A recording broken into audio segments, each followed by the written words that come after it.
உண்மையிலே ரொம்ப கவலையாக இருக்குது, ரொம்ப வேதனையாக இருக்குது நினைக்கும் போதே. உறவு எவ்வளவோ முயற்சி பண்ணியும், எத்தனையோ விடயங்களை முயற்சி பண்ணியும் கடைசியில் இப்படி ஆகும்போது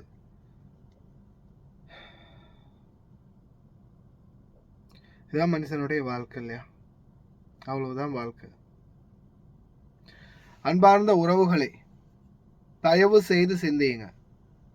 வெளிநாடுகளுக்கு தாய் தந்தையர்களை அனுப்புற குழந்தைகள், கணவன் அனுப்பக்கூடிய மனைவி, மனைவி அனுப்பக்கூடிய கணவன்,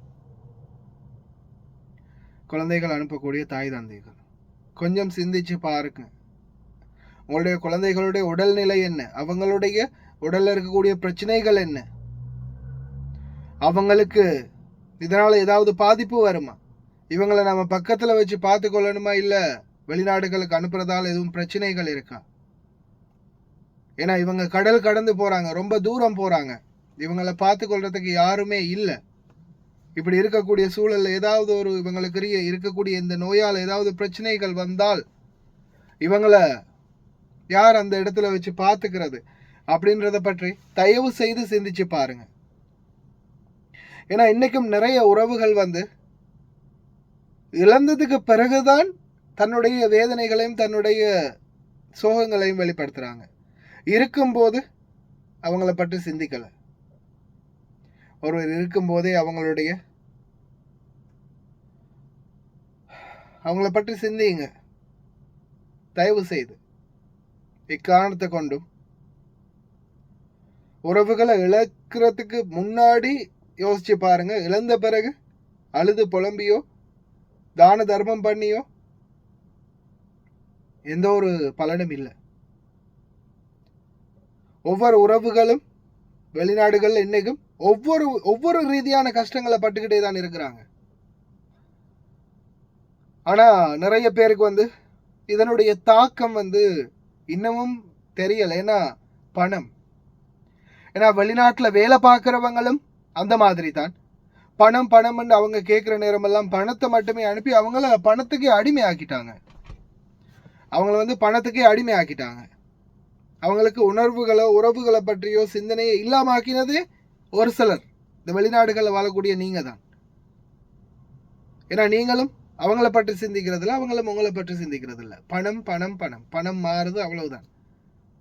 கைக்கு கை மாறும் பணமே அதை கைப்பற்றிட நினைக்குது மனமே என்ற மாதிரி யாராவது மாறி மாறி அதை கைப்பற்றத்தான் நினைக்கிறாங்களே தவிர அந்த பணம் சம்பாதிக்கிறது எந்த வழி, அது எந்த வழியில வந்துச்சு, அதற்காக நம்ம எவ்வளவு கஷ்டப்பட்டு இருப்பாங்க, அதை பற்றின சிந்தனை இல்லை. இப்ப அது மொத்தமும் போயிடுச்சு. தயவு செய்து சிந்தித்து செயல்படுங்க. இந்த நாட்டில் உழைக்கிற ஒவ்வொருத்தரும், ஏன் ஏசி ரூம்ல இருந்து கிருகிற கதிரையில இருந்தாலும் சும்மா ஏதோ இருக்கல.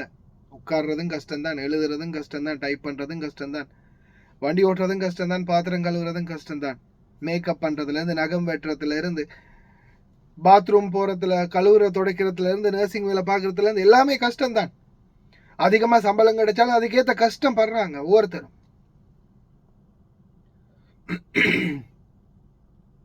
அதனால தயவு செய்து அன்பார்ந்த சொந்தங்களே, வெளிநாடு வாழ் சொந்தங்களே, சிந்தித்து செயல்படுங்க. உறவுகளை இருக்கும் போதே தக்க வச்சுக்கோங்க. அதே போல இந்த மாதிரியான சூழல்கள் வர்றதுக்கு முன்னாடி உங்களுடைய நோய் நொடிகள் ஏதாவது இருந்தா ஒண்ணு முடிந்த வரைக்கும் சரியான முறையில் எங்கெங்க செக் பண்ணணுமோ எல்லா இடங்களுக்கும் போய் செக் பண்ணுங்க. பிரைவேட்டா செக் பண்ணுங்க, கவர்மெண்ட் ஹாஸ்பிட்டலில் செக் பண்ணுங்க. ஏன்னா நீங்க உங்களுடைய உடல் ஆரோக்கியமா வச்சுக்கிறதுக்காக நீங்க கட்டாயம் எல்லா விதிமுறைகளையும் வழிமுறைகளையும் பின்பற்றித்தான் ஆகணும். அதே மாதிரி உங்களுக்கு இந்த நாட்டில் சாட்டிஸ்ஃபை இல்லைன்னா, நாட்டில் நம்பிக்கைக்குரிய இடம் இருக்குன்னா மட்டும் நாட்டில் முயற்சி பண்ணுங்க, இங்கேயும் முயற்சி பண்ணுங்க. எல்லாம் வல்ல இறைவன் அனைவரையும் பாதுகாக்கட்டும். தயவு செய்து ரொம்ப கவனமாயிருங்க. பிறந்த சரளா சகோதரி அவர்களுக்கும் எங்களுடைய ஆழ்ந்த இரங்கல்கள்.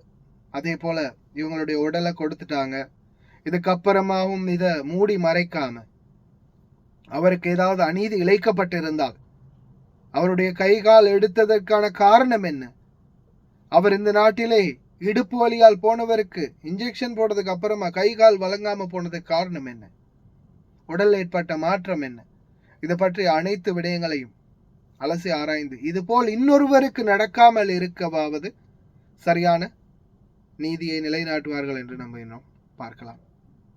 ப்ரே பண்ணுங்க. சகோதரிக்கும் ஆழ்ந்த இரங்கல்கள். கவனமாயிருங்க அனைவரும். எல்லாம் வல்ல இறைவன் உங்கள் அனைவரையும் பாதுகாக்கட்டும்.